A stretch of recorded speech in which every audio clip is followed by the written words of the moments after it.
मतपेढीच्या राजकारणासाठी संविधानाच्या मूळ गाभ्यालाच धक्का देण्याचा विरोधकांचा प्रयत्न सुरू असल्याचा पंतप्रधान नरेंद्र मोदी यांचा आरोप.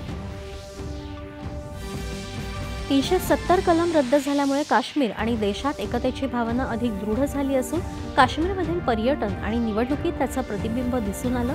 पंतप्रधान नरेंद्र मोदी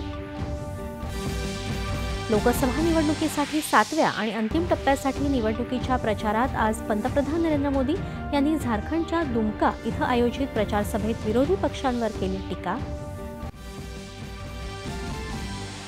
विरोधकांच्या निवडणूक प्रचारात ओडिशात काँग्रेस नेते मल्लिकार्जुन खरगे तर सपा प्रमुख अखिलेश यादव वाराणसीत राहुल गांधींसोबत जाहीर सभा घेणार.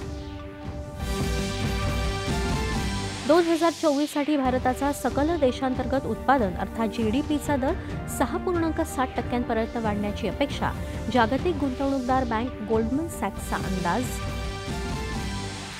राष्ट्रीय तपास संस्थेनं 6 राज्य आणि केंद्रशासित प्रदेशात मानवी तस्करी प्रकरणी धडक कारवाई करत 5 जणांना केली अटक. जाज्वल्य देशभक्तीचं मूर्तिमंत स्वरूप चतुरस्र व्यक्तिमत्व स्वातंत्र्यवीर विनायक दामोदर सावरकर यांना जयंतीनिमित्त देशभरात वाहिली जात आहे आदरांजली.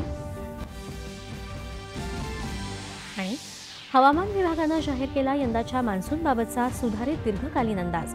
देशभरात यंदा जून ते सप्टेंबर या पावसाळ्याच्या 4 महिन्यात सरासरीपेक्षा काहीसा जास्त पाऊस अपेक्षित.